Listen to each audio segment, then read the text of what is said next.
Amém. Preparados aí para a palavra? Vamos continuar aí, né, a nossa série Saiba Disso. Tá aí, nossa série de palavras. E hoje eu vou falar um pouquinho sobre o preparo é necessário. Repete comigo, o preparo é necessário. E nessa série Saiba Disso, a gente tem falado algumas coisas que são importantes a gente saber nesses dias difíceis que nós estamos vivendo. E o trecho que a gente tem utilizado como base é de 2 Timóteo 3, de 1 a 4. Se você quiser, você pode abrir sua Bíblia aí comigo, 2 Timóteo 3, de 1 a 4.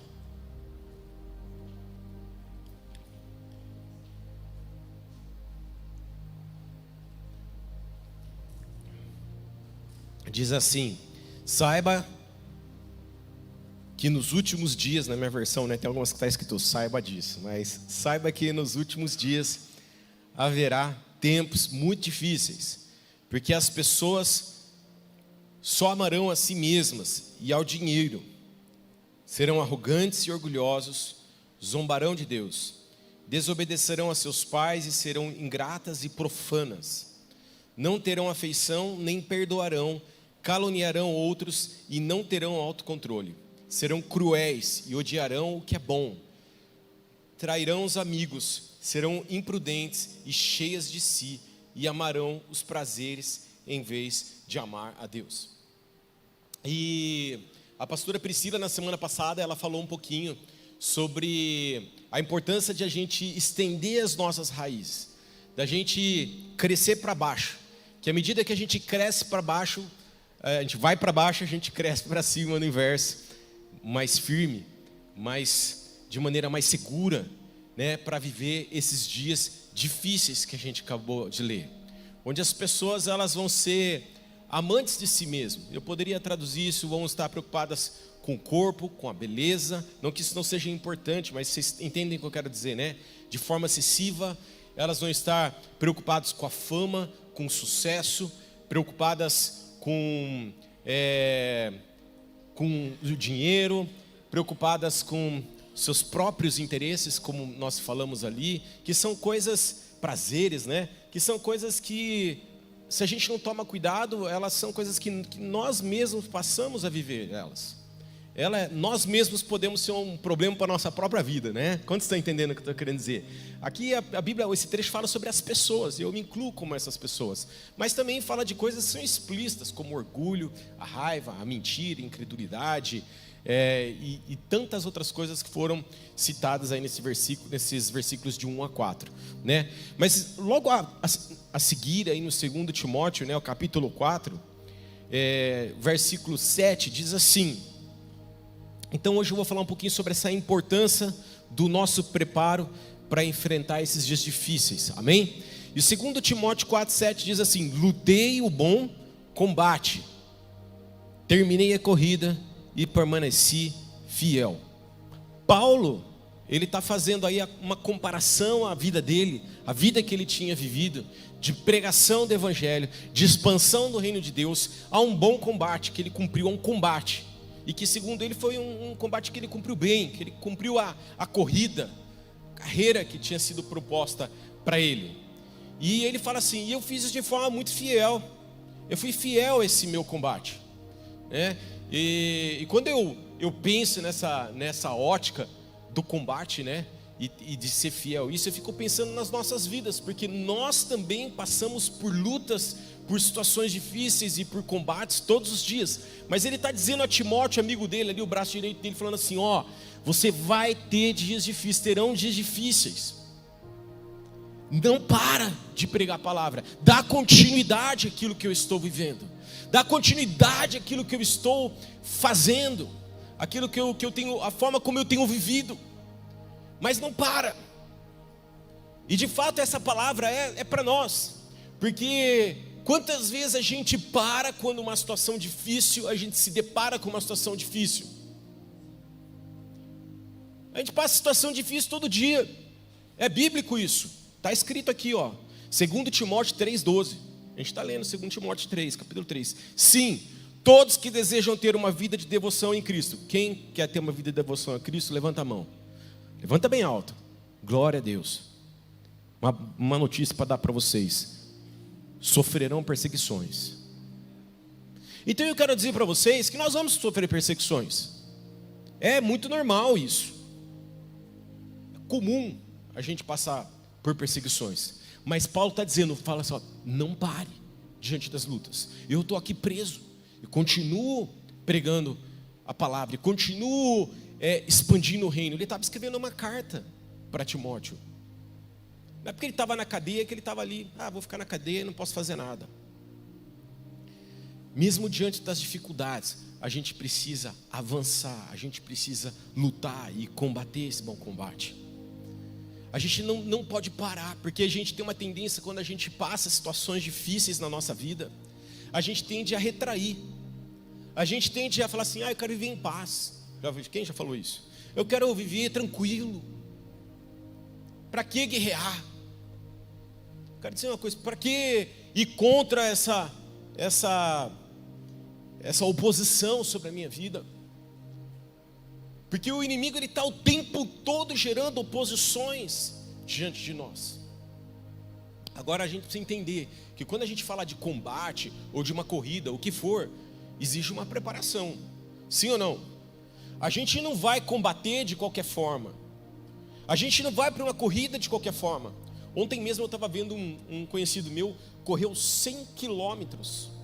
Não, sei lá como chama isso, ultramaratona, sei lá. Maluco, 100 quilômetros. Filho da pastora Fernanda, do pastor Frete, que já esteve aqui com a gente. Correu 100 quilômetros, gente. E ele ganhou, pegou em primeiro lugar. Eu fiquei falando, cara, e eu vi um pouquinho da preparação deles, porque eu sempre vi ele, acompanho ele nas redes sociais, eu vejo como ele se prepara, né? Como o nível de preparação é altíssimo. Para correr uma coisa de 5 quilômetros de carro já é difícil. Você imagina correndo, né? É impressionante isso. Mas eu entendo que quando Paulo está dizendo eu corri, ele está falando de algo muito difícil. Foi uma corrida muito difícil que levou ele a uma prisão. E ele está falando, não dê, Timóteo, não deixa isso te paralisar. Vai com tudo. Eu lembro quando eu servi o exército, eu estava ali, estava sendo preparado para a guerra. Então a gente era preparado no físico, a gente era preparado nas emoções, a gente era preparado taticamente para avançar em direção à guerra. Não era qualquer coisa. Lembro quando a gente ia treinar fisicamente, eles falavam assim, agora nós vamos na atividade, na educação física, o capitão falava assim, agora nós vamos correr para se preparar fisicamente, né? Aí ele falava assim, vou dar 3 minutos para todo mundo voltar aqui com o fuzil e com o coturno. A gente voltava lá de shorts, de atividade física, coturno, nada a ver, né, gente? Você imagina como a gente estava bonito, vestido bonito. Coturno, que é pesado, né? O coturno pesa lá, sei lá quanto pesa o coturno. Shorts e o fuzil na mão. Chegava todo mundo desesperado com o fuzil, coturno, com shorts. Pronto, guerreiro, agora vamos correr. E a gente saia correndo 10, 15 quilômetros, daquele jeito, de coturno, fuzil na mão, preparado, sendo preparado fisicamente, sendo preparado emocionalmente. Eu lembro todos os dias, eu nem falo tanto isso, né? Mas lembro todos os dias eles xingando minha mãe, xingando, porque eles queriam que eu estourasse ali, que eu brigasse ali por isso, e eu mantinha o equilíbrio emocional, eu falava, eu não vou brigar, eu não vou revidar, eu não vou fazer nada de errado, eu vou ficar aqui quieto, mas sendo preparado para a guerra, para um momento de tortura, para um momento de uma situação difícil. Quantos estão entendendo? Continuar a viver esses dias difíceis passa por essa preparação. E sabe, tem uma história que me chama muita atenção, que está ali em 1 Samuel 17. Você pode deixar sua Bíblia aberta ali, vou ler alguns versículos em alguns momentos. Mas 1 Samuel 17 conta uma história muito conhecida para nós, que é a história de Davi e Golias. Todos conhecem essa história, não é verdade? A gente, desde a classinha, a gente ouve essa história de Davi e Golias. Mas, resumindo, esse episódio aí de Davi e Golias, da história de Davi, que é o conflito dele ali, a luta dele contra Golias. Ele era um rapaz, a história conta que ele era um rapaz que cuidava das ovelhas do pai, de Jessé. E ele era um dos irmãos, mas tinha mais 7 irmãos, eles eram 8 irmãos. E conta a história que, nesse momento, o povo de Israel estava em guerra com os filisteus. E o pai, em alguns momentos, ele pedia para Davi levar alimento para os seus 3 irmãos mais velhos que estavam na guerra. E numa dessas ocasiões que ele vai até o campo ali de batalha, ele ouve o gigante Golias afrontando o povo de Israel. E ele falando, quem vai vir contra mim aqui e tal. E ele ali ameaçando o povo de Israel. E o povo, conta a história que o povo de Israel estava fugindo daquela situação. Todo mundo estava com medo daquele confronto. Estava com medo da guerra. Mas Davi conta a história que ele olha ali a situação e ele se vê encorajado para guerrear contra aquele gigante. E aí ele pede ali para o rei para guerrear, sofre um pouco de resistência nesse sentido, até que o rei deixa ele guerrear. E ele sai em direção àquele gigante, e ele derruba aquele gigante com uma pedra, com uma funda. E ali eles obtêm a vitória. Mas sabe algumas coisas que me chamam a atenção nessa história?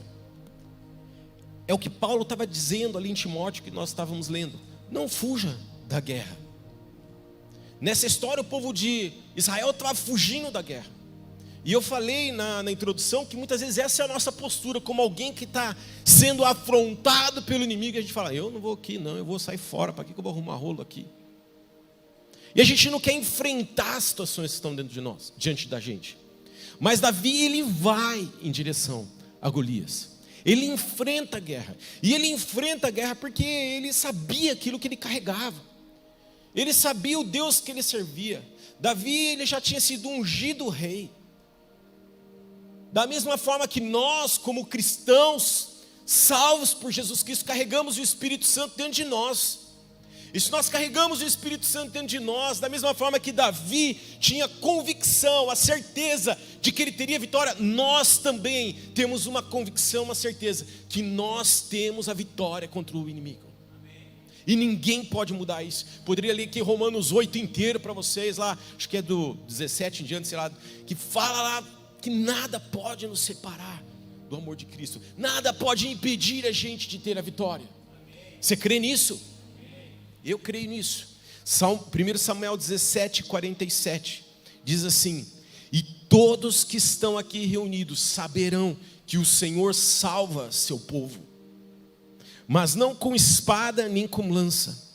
A batalha é do Senhor, Ele entregará vocês em nossas mãos. Todos que estão aqui saberão.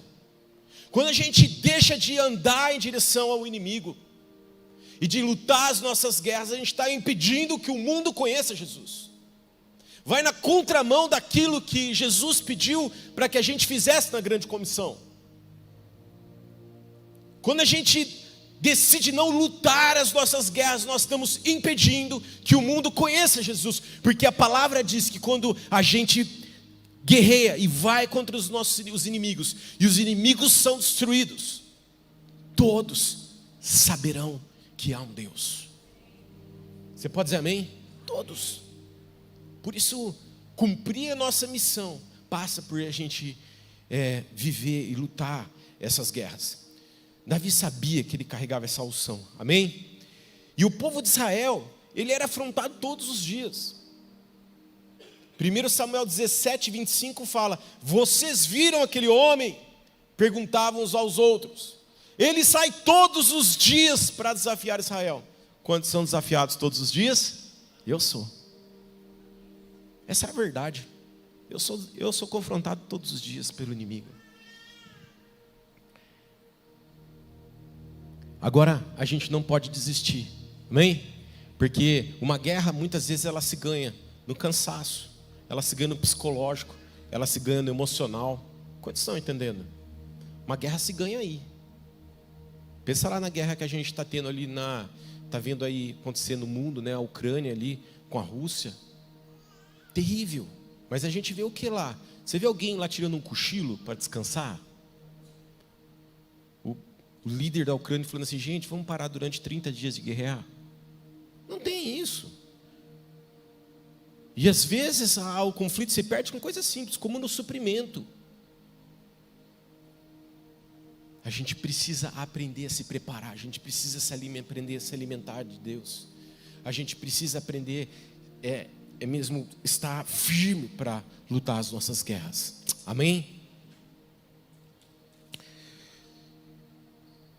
Não abaixa a guarda na caminhada. Amém, amados? E eu queria falar sobre 4 chaves para essa preparação nessa manhã. A primeira delas é fidelidade com aquilo que está nas suas mãos. 1 Samuel 17, capítulo 17, 34 e 35 diz assim: Davi, porém, insistiu: tomo conta das ovelhas de meu pai, e quando um leão ou um urso aparece para levar um cordeiro do rebanho, vou atrás dele com meu cajado e tiro o cordeiro de sua boca. Se o animal me ataca, eu seguro pela mandíbula e dou golpes nele com o cajado até ele morrer. Aqui mostra nesse trecho que Davi cuidava das ovelhas do seu pai com fidelidade. Essa era a tarefa de Davi. Mesmo ele sendo ungido rei, mesmo ele tendo sido ungido rei, ele continuava cuidando das ovelhas. Não existia orgulho no coração de Davi falar assim: não, mas eu fui ungido rei, eu vou deixar as ovelhas aqui e vou reinar. Existia um processo na vida dele. Ele valorizou aquele processo. Nesse lugar onde ele estava ali cuidando das ovelhas, ele aprendeu a lutar. Ele lutava contra ursos, contra leões, ele salvava as ovelhas. Ele aprendeu a se tornar um guerreiro naquele lugar. E onde Deus tem colocado você nesses dias? Você tem sido fiel? Onde Ele tem te inserido? O que Ele tem colocado em suas mãos? Você tem sido fiel? E às vezes a gente não valoriza os lugares onde nós estamos. É forte dizer isso, mas é a verdade. E quando a gente não valoriza os lugares onde a gente está, é quando às vezes a gente dá brecha para o inimigo entrar e nos destruir. Por exemplo, ingratidão, que é uma das coisas que a gente leu lá em 1 Timóteo 3. A gente precisa valorizar o cuidado. Davi estava valorizando o cuidado das ovelhas. Ele era rei. Ele podia dar muito mais. Não é verdade? O que estamos vivendo hoje é uma preparação para o que vem à frente. Porque você pensa bem, depois que, nesse processo de que Davi ele é fiel, ele é lançado por uma outra condição. Você crê nisso? Eu creio nisso. Eu lembro quando nós éramos 15 pessoas na Igreja Viva, dentro de uma sala de aula. E tinha algumas pessoas que foram fiéis, aquelas 15 pessoas. Estão hoje até aqui. E hoje quando a gente vê o que Deus tem feito através da Igreja Viva, é porque pessoas foram fiéis. Quantos estão entendendo? Pessoas foram fiéis. Eu vejo pessoas que começaram a igreja, estão aqui até hoje, sentadas, às vezes nos 2 cultos, participando dos 2 cultos. Fidelidade. Deus abençoa aquele que é fiel. A fidelidade nos lança para um lugar que Ele tem para nós, que Deus tem para nós. Amém? E talvez hoje seja um dia de a gente alinhar, um dia desse alinhamento diante de Deus, de pedir perdão. Falar: Deus, eu quero ser fiel àquilo que o Senhor tem colocado nas minhas mãos. Não importa se isso é fácil ou difícil, não importa se eu posso dar mais ou menos, eu quero ser fiel naquilo que o Senhor tem dado para mim. Segunda chave nessa preparação é a obediência a Deus. 1 Samuel 17 disse: um dia Jessé disse a Davi: leve depressa para seus irmãos que estão no acampamento este cesto com grãos tostados e esses 10 pães. Davi não menosprezou essa atitude. Davi, ele simplesmente pega aqueles 10 pães, aqueles grãos e leva lá no campo da batalha para os seus irmãos. Ele não olhou aquilo como mais importante, mas a obediência de Davi lançou ele no fronte da batalha, levou ele para um novo nível. Por que levou ele para um novo nível? Porque depois ele venceu a batalha. Ele ficou conhecido por todos, de uma pessoa que era desconhecida, cuidando de ovelhas. Concorda? Ele é desconhecido, cuidando de ovelhas ali, ele se torna uma pessoa conhecida por todos em Israel. porque ele tinha derrubado Golias. E quantas vezes a gente olha para aquilo que Deus está pedindo para nós, ou tem colocado nas nossas mãos como algo pequeno, e muitas vezes a gente decide nem obedecer. Deus tem falado muito sobre isso, da importância disso. Eu me lembro, alguns sabem dessa história, outros não, vou contar aqui, mas durante muito tempo eu participei da adoração, como a gente acabou de participar da adoração, e eu comecei tocando carrilhão. Tem alguém aqui que me viu tocar carrilhão? Dona Ruth, levanta a mão. Dona Ruth me viu tocar carrilhão. O Luiz Elucidete também. Tem pessoas que me viram. Eu subia pequenininho e a minha função era passar a mão naquele carrilhão. Sabe o que é carrilhão, né, gente? Era a minha função na adoração. Quando dava deixa na banda, dava aquela virada na música, né? Era lindo, gente. Para não falar horroroso. E depois fui tocar contrabaixo, depois fui tocar violão, fui cantar. E eu, gente, vou dar uma notícia para vocês, para dar para vocês. Nunca fui músico. Nunca. Fiz aquilo 24 anos. 24 anos. E talvez, não estou falando o que é, tá, gente? Talvez aquilo fez, eu acredito que aquilo fez, eu creio que fez preparação. Foi uma preparação para onde eu estou hoje. Quantos se entendem? Thaís estava falando agora mesmo, ela subiu, que eu falei assim, nossa, aqui em cima é diferente, né? Não foi? É mais difícil. Você imagina, 24 anos em cima do palco tocando carrilhão, violão e contrabaixo. A hora que eu peguei o microfone, deram o microfone na minha mão, estava tudo bem. O que eu quero dizer para vocês é que é uma coisa muito pequena, às vezes como tocar um carrilhão, que parece tão pequeno, tem um poder tão grande, te lança a um novo nível. Eu estava, antes de subir aqui, eu passei na minha sala para ir no banheiro e vim aqui. E quando entrei na minha sala, vi 2 lanches, que todo domingo deixam para a gente lá, o Wellington e a Júlia deixam lá, 2 lanchinhos.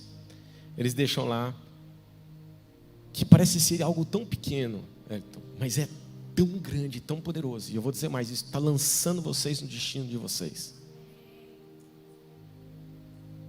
Os voluntários ganham esse lanchinho. E eles são reabastecidos para continuar trabalhando durante um dia. Olha a importância do suprimento na guerra. Importantíssimo. Sem suprimento, um exército perde a batalha. E quando a gente deixa de obedecer a Deus, obedecer os ensinamentos de Deus, obedecer a palavra de Deus, é quando o diabo também encontra brecha, ele nos destrói. Eu poderia dizer assim, quando a gente desobedece em não viver uma vida de santidade, o diabo entra ali e destrói a nossa vida. Não é verdade? O diabo fica esperando uma oportunidade de desobediência nossa para entrar ali e nos destruir. Terceiro ponto, posicionamento firme. 1 Samuel 17:33 diz assim: Saul respondeu: você não conseguirá lutar contra esse filisteu e vencer. É apenas um rapaz e ele é guerreiro desde a juventude. Tentaram convencer Davi que ele era jovem, que ele não era capaz de lutar contra Golias. E muitas vezes é essa mensagem que a gente recebe das pessoas que estão do nosso lado, muitas vezes próximas de nós. Não são só pessoas distantes, às vezes as pessoas mais próximas de nós, elas estão nos desencorajando de viver aquilo que Deus tem para nós.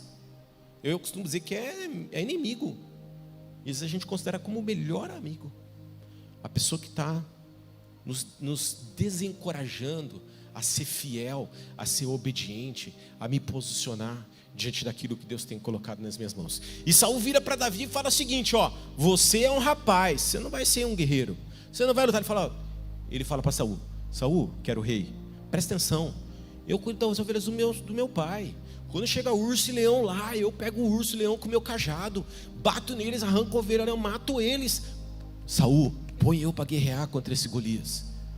Ele convence, ele se posiciona de maneira tão firme que ele convence Saul a deixar ele guerrear contra o gigante. E o resto da história a gente conhece. Não deixe ninguém dizer, inclusive o diabo, que você é jovem, amém?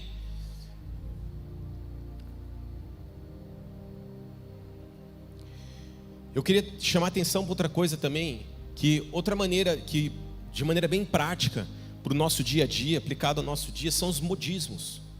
São coisas que muitas vezes nos afastam, elas mudam o nosso posicionamento diante das batalhas. A gente tem que tomar cuidado, né? Talvez as redes sociais estejam aí postando coisas que estão hypadas aí, que estão fazendo sucesso aí no mundo, né? E que você deve fazer da mesma maneira, que você deve usar as mesmas coisas, que você deve participar das mesmas coisas.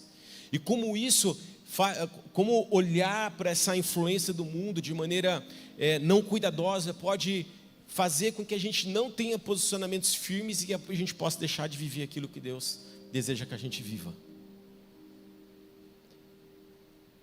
Nem tudo que parece bom é bom, e nem tudo que parece que é ruim é ruim. Quantos estão entendendo? Deus, Ele está se movendo na nossa vida, Ele está dentro de nós. Eu creio nisso. Atitudes firmes liberam pessoas, amém? Você vê que a atitude firme de Davi liberou um povo, libertou um povo. A atitude firme de Davi libertou ele daquela opressão de Saul que não acreditava nele. Por isso o nosso posicionamento firme, ele tem o poder de impactar as pessoas ao nosso redor. Lembra que o que nós estamos falando aqui nessa manhã é o que Paulo está dizendo a Timóteo. Ele está dizendo assim, virão tempos difíceis. Vai ter uma luta que precisa ser encarada, enfrentada. Não pare. Não deixa nada te distrair nesse processo, porque é o seguinte, Timóteo, tem muita gente que vai ficar preocupado com a riqueza. Tem muita gente que vai se tornar orgulhoso. Tem muita gente que vai se tornar arrogante. Fuja disso. Viva pregando a palavra todos os dias da sua vida. Viva libertando pessoas. E a gente liberta pessoas quando a gente vai de em frente à opressão do inimigo. E não quando a gente foge disso. Faz sentido o que eu estou dizendo, gente? Presta atenção. Não é fugindo das dificuldades que a gente vai ver pessoas sendo libertas, mas é enfrentando o diabo de frente. E por isso quando você está passando lutas, fica assim, ai coitado, passando lutas, que dificuldade, não, gente, esse é o papel do diabo. É o papel do diabo, te destruir, achar uma brecha na tua vida, entrar ali e te prejudicar e te matar. Quarta chave, se desenvolva nas armas que Deus tem colocado em suas mãos. Eu vou repetir, se desenvolva nas armas que Deus tem colocado em suas mãos. 1 Samuel 17, 39 a 40 diz assim, Davi prendeu a espada sobre a armadura e tentou dar alguns passos, pois nunca tinha usado essas coisas. Não consigo andar com tudo isso, pois não estou acostumado, disse Saul, e tirou a armadura. As armas de Davi não eram aquelas. Quais eram as armas de Davi? Um cajado e uma funda. E eu gosto muito de chamar a atenção para essa questão do cajado, que quase ninguém fala do cajado na história de Davi e Golias. Mas para mim, uma baita de uma estratégia. A história, se você ler, diz assim, que Davi foi para cima de Golias com o cajado na mão e não com uma funda na mão.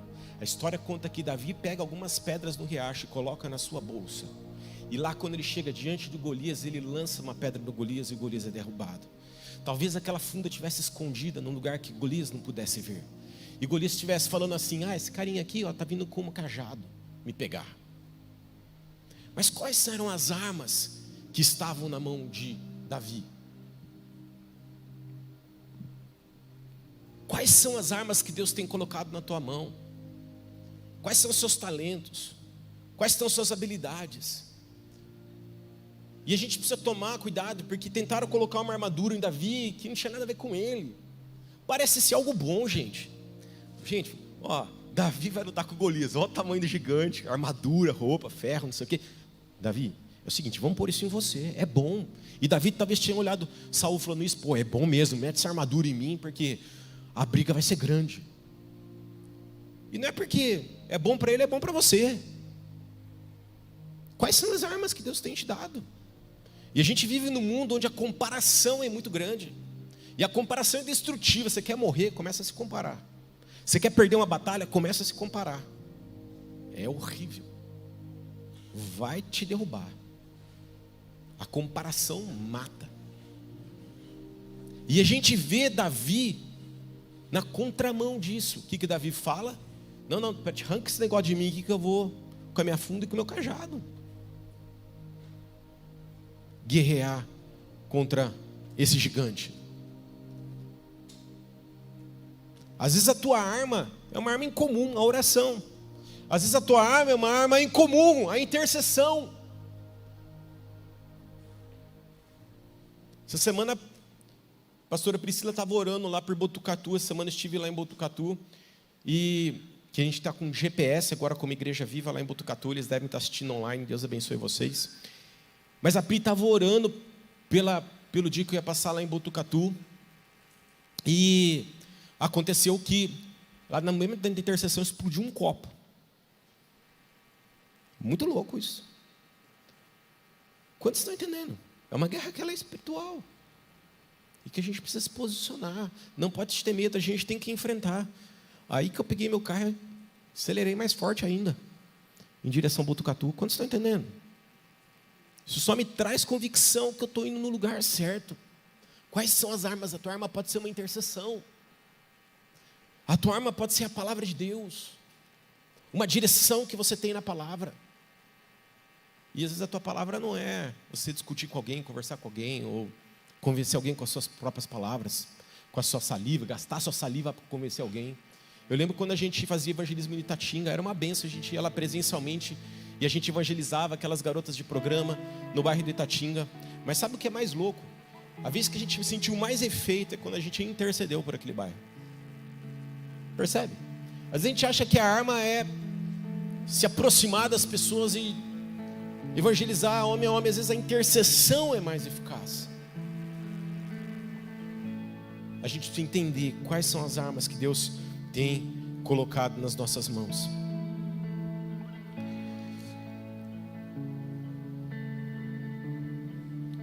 E eu queria concluir da seguinte maneira, dizendo, 1 Samuel 17, 53 a 54, vamos ficar de pé. 1 Samuel 17, versículo 53. Então o exército israelita voltou e saqueou o acampamento abandonado dos filisteus. Davi levou a cabeça do filisteu para Jerusalém, mas guardou as armas dele em sua própria tenda. Sempre que um exército ele vencia o outro exército, ele tinha direito de pegar os despojos daquele outro exército, a não ser que na Bíblia, a não ser que Deus, aconteceu algumas vezes de Deus falar para não fazer isso, tá? Mas em geral, quando se vencia uma guerra, o exército que venceu, ele podia ir lá pegar os despojos daquele outro exército. E acontece que nessa guerra, Davi vence Golias e o exército de Israel vai lá nos filisteus e pega os despojos dos filisteus. Davi mesmo sai com a cabeça do gigante e com as coisas do gigante e guarda ali na sua tenda ali. Vocês estão entendendo? A nossa vitória, ela tem um impacto na vida das pessoas. Quando a gente traz isso, traduz isso para a vida de Paulo e Timóteo, ele está falando o quê? É o seguinte, a luta é grande. A luta é grande, mas é o seguinte, eu colhi muitas vidas para Cristo. Eu ganhei muitas vidas para Cristo. Eu alcancei muitas vidas para Cristo. Não é fácil, estou numa cadeia, está difícil, a minha vida não acabou ainda. Mas Timóteo, não para. Não para, luta até o fim. Luta até o fim. Como seres humanos, todos nós um dia vamos ter um fim. Mas enquanto você estiver respirando, tiver saúde, tiver vida, luta até o fim. E quando o inimigo tentar te parar, continua lutando, trazendo para as nossas, vamos traduzir isso para nossas vidas. Deus está nos dizendo nessa manhã que nós precisamos continuar lutando, independente das dificuldades que virão sobre nós, independente das circunstâncias que a gente for ver neste mundo. A gente precisa continuar lutando e dando o nosso melhor para que o mundo conheça a Cristo. Para que o mundo conheça a Cristo. E a gente precisa estar preparado para isso. Seja fiel naquilo que Deus tem colocado na tua mão. Seja obediente a Deus, na palavra, nos ensinamentos, nos mandamentos de Deus. Sabe, se posicione, seja alguém posicionado diante das lutas, não como alguém que foge da sua responsabilidade, que não quer encarar as circunstâncias, situações, mas vai com tudo para cima do diabo, confiando que a vitória é do Senhor Jesus sobre você, porque não sou eu que estou dizendo, mas é Deus quem disse que você já tem a vitória. E por último, entenda que existem armas que são colocadas nas nossas mãos. As armas que Deus tem colocado nas minhas mãos são diferentes das tuas armas, algumas, e algumas são iguais, não importa. O importante é a gente desenvolver o uso dessas armas, a gente desenvolver as habilidades dessas armas. Se é oração, se você é alguém que entende que a oração é uma arma que Deus tem colocado como principal na tua vida, gaste seu tempo orando. Se é o ensino da palavra, gaste seu tempo estudando a palavra. Se é visionando as coisas, expandindo o reino, implementando, plantando igrejas, faça isso.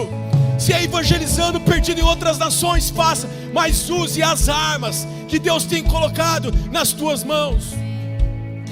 Talvez uma arma possa ser o dinheiro. Talvez uma arma possa ser a tua facilidade de comunicação.